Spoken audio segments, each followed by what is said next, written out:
Старший помощник нашего межрайонного прокурора Иванов Олег Натильмонович. Добрый день, уважаемые телезрители. Тема моего выступления – порядок отбывания наказаний в виде обязательных работ. В соответствии с статьей 25 Уголовно-исполнительного кодекса Российской Федерации определены порядок отбывания обязательных работ. Отбывание наказаний в виде обязательных работ осуществляется по месту жительства осужденных. Место отбывания обязательных работ и вид обязательных работ определяется органом местного самоуправления согласованно с уголовно-исполнительной инспекцией. Осужденные к обязательным работам обязаны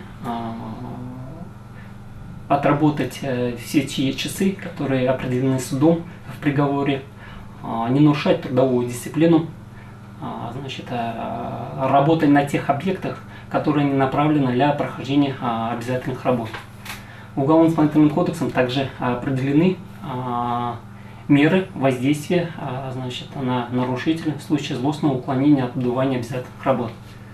В частности, в случае невыхода на работу в течение месяца более 2 раз, нарушение трудовой дисциплины в течение месяца 2 раз, а также неявки на работу осужденным в отношении данного лица применяются меры, соответствующие в виде предупреждения со стороны уголовно-исполнительной инспекции.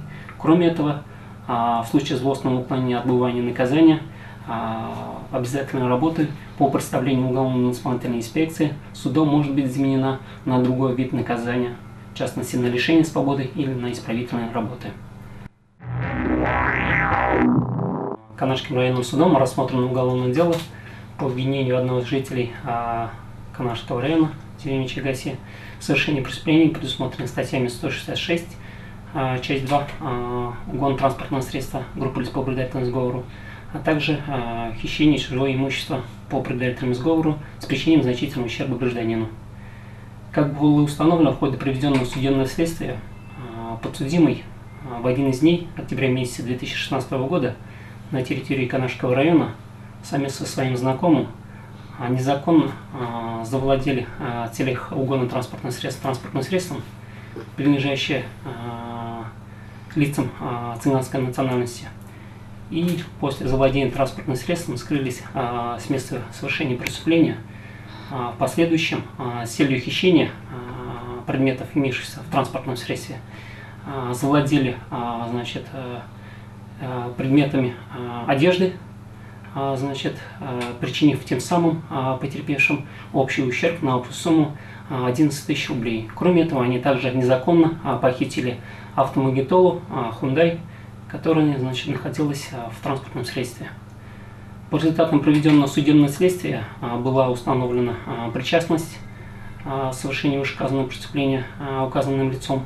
Стороной государственного обвинения были представлены достаточные доказательства, подтверждающие виновность совершения данного преступления.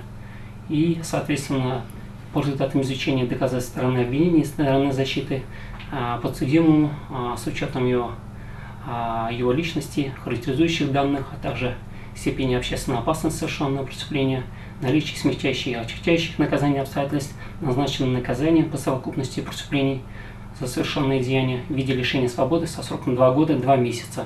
И в соответствии с статьей 73 Уголовного кодекса Российской Федерации, так как он впервые привлекался к уголовной ответственности, ранее судимости не имел, данное наказание судом определено условно с испытательным сроком 2 года. Приговор не вступил в законную силу. Здравствуйте, уважаемые телезрители! С вами старший помощник Канашского межрайонного прокурора Тимофеева Ираида Михайловна. Постановлением правительства Российской Федерации от 28 июня 2017 года внесены изменения в правила дорожного движения Российской Федерации. Ужесточены требования к перевозке детей. Изменения в правилах дорожного движения касаются в том числе и перевозки детей. Так, запрещено оставлять в транспортном средстве на время его стоянки ребенка в возрасте младше 7 лет в отсутствии совершеннолетнего лица. Кроме того, детализировано требование к применению детским устройствам. Предусмотрено безальтернативное использование детских удерживающих устройств, соответствующих росту и весу ребенка, для перевозки детей в возрасте младше 7 лет. Перевозка детей в возрасте от 7 до 11 лет должна осуществляться с использованием детских удерживающих систем, соответствующих весу и росту ребенка, или с использованием ремней безопасности, а на переднем сидении легкового автомобиля только с использованием первых. Запрещено перевозить детей в возрасте младше 12 лет на заднем сидении мотоцикла. Уточнены названия горизонтальной разметки проезжей части.